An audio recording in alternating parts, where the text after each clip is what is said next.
موزوں سے مراد ایسی چیز ہے جو پاؤں میں پہنی جاتی ہے، خواہ وہ چمڑے کی ہو یا اسی طرح کی کوئی اور چیز ہو جیسے ریکسین وغیرہ ہوتی ہے. اور جراب دھاگے سے بنی ہوئی یا اون سے بنی ہوئی یا ریشم سے بنی ہوئی. اب نبی صلی اللہ علیہ وسلم نے تو موزوں پر مسح کیا تھا، تو آپ جرابوں پر کیوں شروع ہو گئے؟ ابو ہریرہ رضی اللہ عنہ سے روایت ہے کہ رسول اللہ صلی اللہ علیہ وسلم سے سوال کیا گیا تو کہا گیا، اے اللہ کے رسول، آپ کا اس آدمی کے بارے میں کیا خیال ہے جو بے وضو ہو جاتا ہے پھر وضو کرتا ہے اور موزوں پر مسح کرتا ہے، تو کیا وہ نماز پڑھ سکتا ہے؟ آپ نے فرمایا، ایسا کرنے میں کوئی حرج نہیں، یعنی موزوں پر مسح کرنا جائز ہے. یعنی آپ سے جب سوال کیا گیا تو آپ نے اس کا جواب دیا. اور جراب پر مسح کرنے کا جواز کیا ہوا کہ جرابیں مسح کرنے میں موزوں کے ہی قائم مقام ہے، جہاں موزے پہنے جاتے ہیں وہیں جراب پہنی جاتی ہے. اب گلوز پر مسح کے کوئی حکم نہیں ہے، بازوؤں کے اوپر مسح نہیں ہے، کیونکہ نبی صلی اللہ علیہ وسلم نے نہ قمیص پہ کیا، نہ جبے پہ کیا، نہ کوٹ پہ، کسی چیز پہ بھی نہیں کیا. تو اس لیے جرابیں موزے کے قائم مقام ہے، یعنی انہی جیسی چیز ہے، اس لیے اس کا جواز ہے. اور ابن حزم نے صراحت بیان کی کہ اگرچہ جرابیں بالخصوص عورت کے لیے ریشم کی ہی کیوں نہ بنی ہو، ان پر بھی مسح کرنا جائز ہے. اب آپ حیران ہو رہے ہیں کہ ریشم کی، اگر آپ کو یاد ہو تو پہلے دلہنوں کو جرابیں بھی لال رنگ کی پہناتے تھے، اگر ریشمی اور لال رنگ کی ہوتی تھی. جی بہت نرم سے چمکدار سے دھاگے کی ہوتی تھی، معلوم نہیں ریشم اس میں مکس ہوتا تھا یا ریشمی ہوتی تھی. تو بہرحال چاہے عورتوں کو جو ریشمی پیور سلک کی جرابیں پہننے کو ملے، کیونکہ علاج کے لیے بھی سلک استعمال ہوتا ہے نا، سلک کا پہنا جانا جائے، تو ان پر بھی مسح جائز. اب آپ دیکھیے کہ سلک کی بات یہاں کیوں کی گئی، کیونکہ سلک جو ہے وہ بہت ہی نرم و نازک، ملائم اور ہلکا اور لائٹ ہوتا ہے. یعنی ضروری نہیں کہ کوئی چیز بہت تھک ہو، موٹی ہو، پھر ہی ہو، یعنی پاؤں کو کور کیا ہوا ہو، یہ مطلوب ہے. کیونکہ مشقت کس میں ہے؟ بار بار ان کو ہٹا کے، اس کو دھو کے پھر چڑھانے میں ہے. خاص طور پر آپ دیکھیں جو مرد حضرات ڈیوٹی کے لیے یونیفارم پہنتے ہیں، پولیس آفیسرز ہیں، آرمی آفیسرز ہیں، یا اسی طرح سرد ممالک میں رہنے والے لوگ کہ جو سارا وقت ان کو پہننا ہی پہننا ہوتا ہے، کیونکہ اگر ننگے پاؤں رہیں گے تو بیمار ہو جائیں گے، اور اگر ہر وقت اتار کے دوبارہ پاؤں دھوئیں گے تو اس میں کس قدر مشقت ہے. ہمارا دین جو ہے وہ سہولت پیدا کرتا ہے، یعنی اس کی کوئی وجہ نظر نہیں آتی کہ اگر موزے پر مسح ہو گیا تو جراب پر کیوں نہیں ہو سکتا. اور بعض جرابیں موزوں سے بھی زیادہ مضبوط ہوتی ہیں.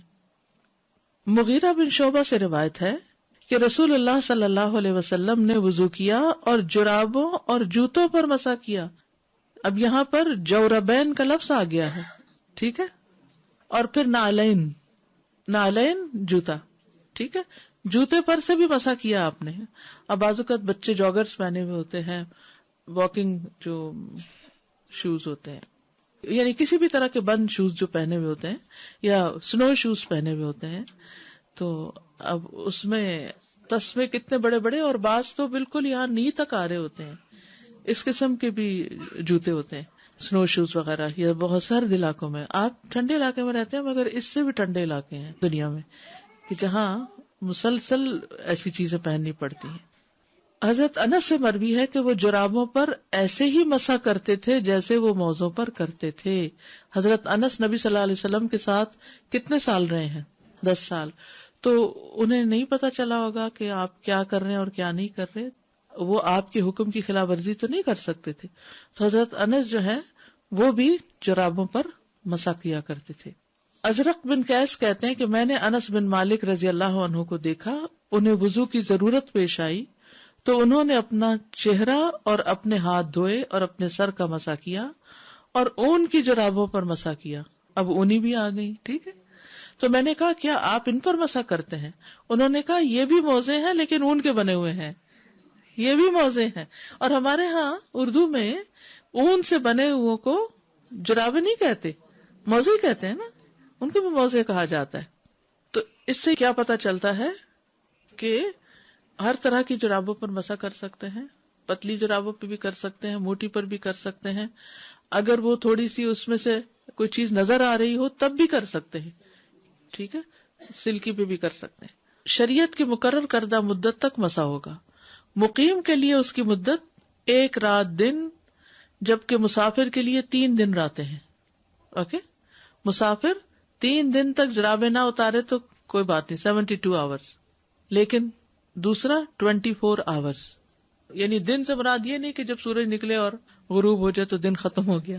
اس کا مطلب یہ کہ جب آپ کا وضو ٹوٹا، پہنا بھی نہیں، جب آپ کا وضو ٹوٹا، مثلاً آپ نے صبح تہجد کے وقت وضو کیا، جرابیں پہن لی اور اشراق تک آپ بالکل وضو سے رہے، اشراق کے وقت آپ کا وضو گیا، تو اس وقت سے لے کر اگلے دن اشراق تک آپ انہی موضوع میں دوبارہ بار بار مسح کر سکتے. ٹھیک ہے، یعنی صرف موزے پہننے کا ٹائم نہیں کاؤنٹ ہوگا، بلکہ جب وضو، جی ہاں، اس وقت سے 24 آورس.